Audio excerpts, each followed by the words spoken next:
In 2001, weeks after the attacks on New York City and on Washington, and frankly, the attacks on all of us, attacks that perpetrated, and they were perpetrated by the Islamic fundamentalists, Mayor Rudy Giuliani visited Israel to show solidarity with terror victims. I sent my plane because I backed the mission for Israel 100%.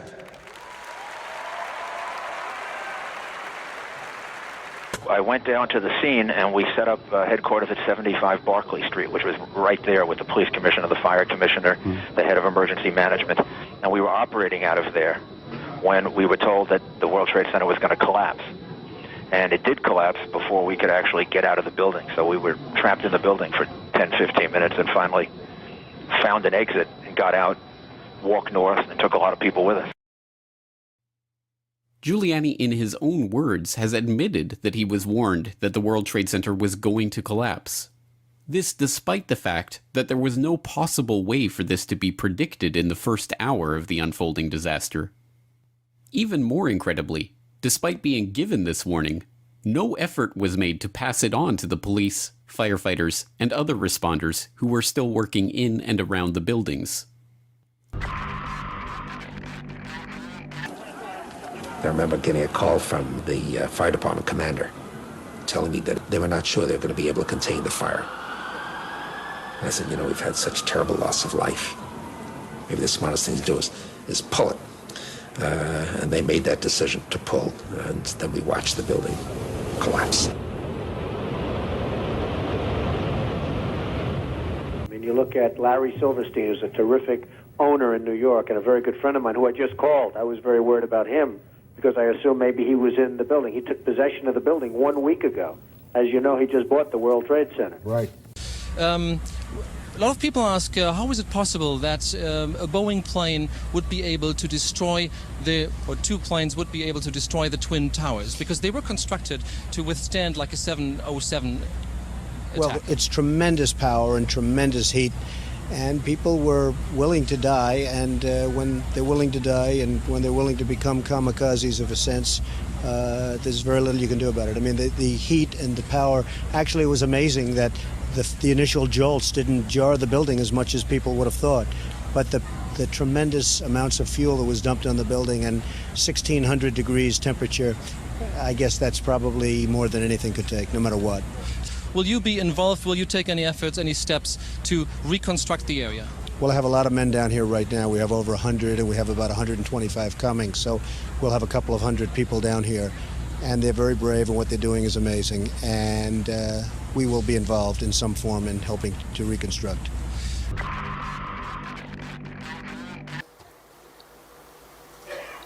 The building is going to contain not 2 million feet, but 1.7 million. And that's one of the sacrifices we have to make. I said, let's make it, and let's get on with it. And so, next thing you know, we've got the designs of the building. And the first design meeting was in April of 2000. And construction began shortly thereafter in 2002.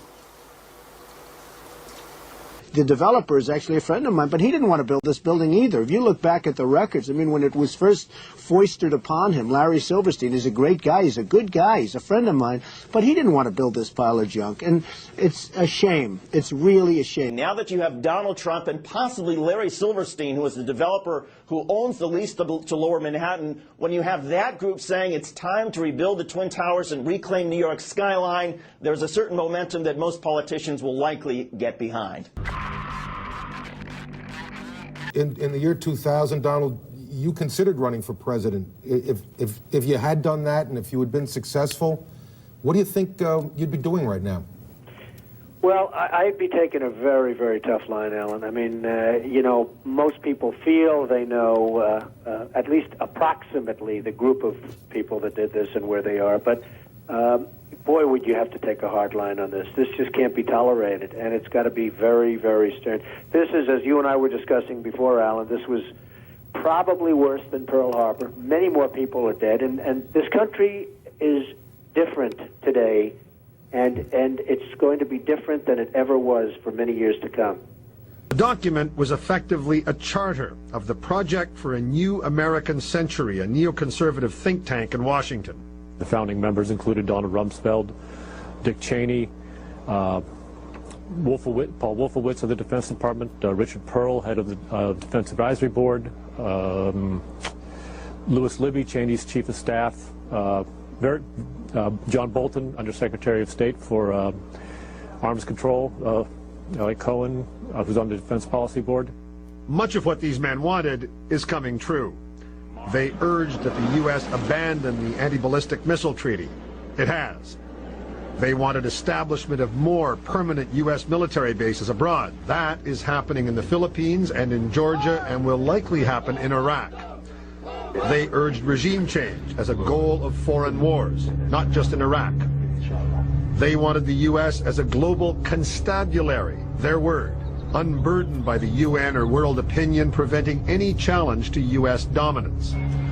But, they wrote, a year before September 11th, such aspirations are unlikely to be realized without a catastrophic and catalyzing event, like a new Pearl Harbor. What we need to stand up and say is not only did they attack the USS Liberty, they did 9/11. They did it. I have had long conversations over the past 2 weeks with contacts at the Army War College, at Headquarters Marine Corps, and I've made it absolutely clear in both cases that it is 100% certain that 9/11 was a Mossad operation, period. First, the disbelief, and what I show them immediately afterwards is an interview with a demolitions expert named Danny Jawenko, and it shows the third building at the World Trade Center going down. And they look at that, and I said, now you understand that if one of the buildings was wired for demolition, all of them were wired for demolition.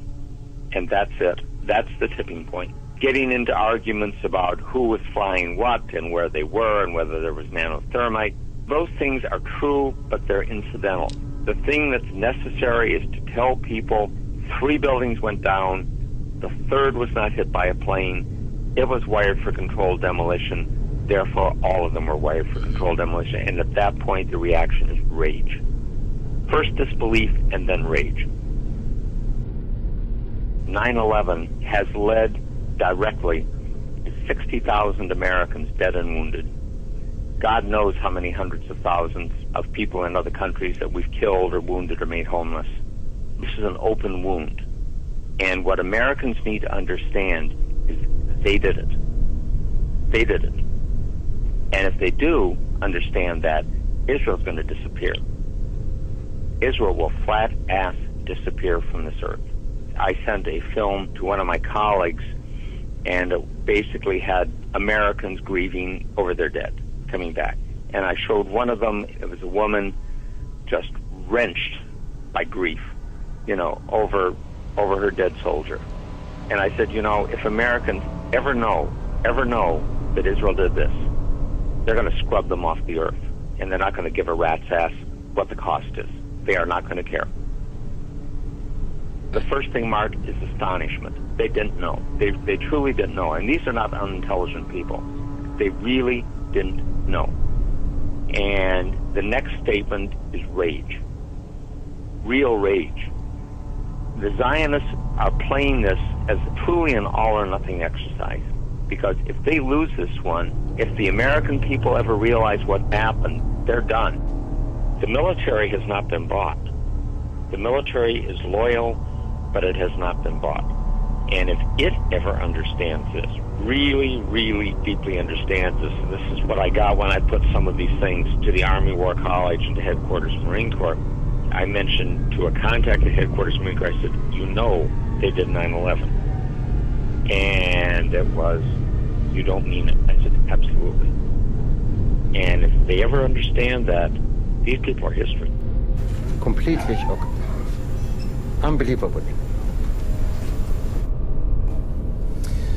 Right, that's the view from the Palestinian side. Joining me now here in the BBC World studio is the former Israeli Prime Minister Ehud Barak, who's in London at the moment. Mr. Barak, welcome to BBC World.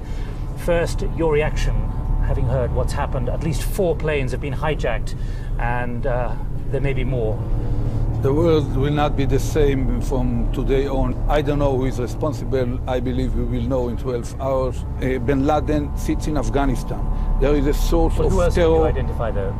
Because we're not saying he's responsible for this necessarily. No, we don't say that he's responsible. Every simple step, crossing borders or going on a plane or on a ship, will become more complicated. It's a time to launch a operational, concrete war against terror, even if it takes certain pains from the routine activities of our normal society. This is the time to deploy a globally concerted effort led by the United States, the UK, Europe, and Russia against all sources of terror. Consistently, along 6 or 10 years, Iran, Iraq, Libya, North Korea. This is the only way. Without this clarity of purpose, there will be no world order, no world order possible.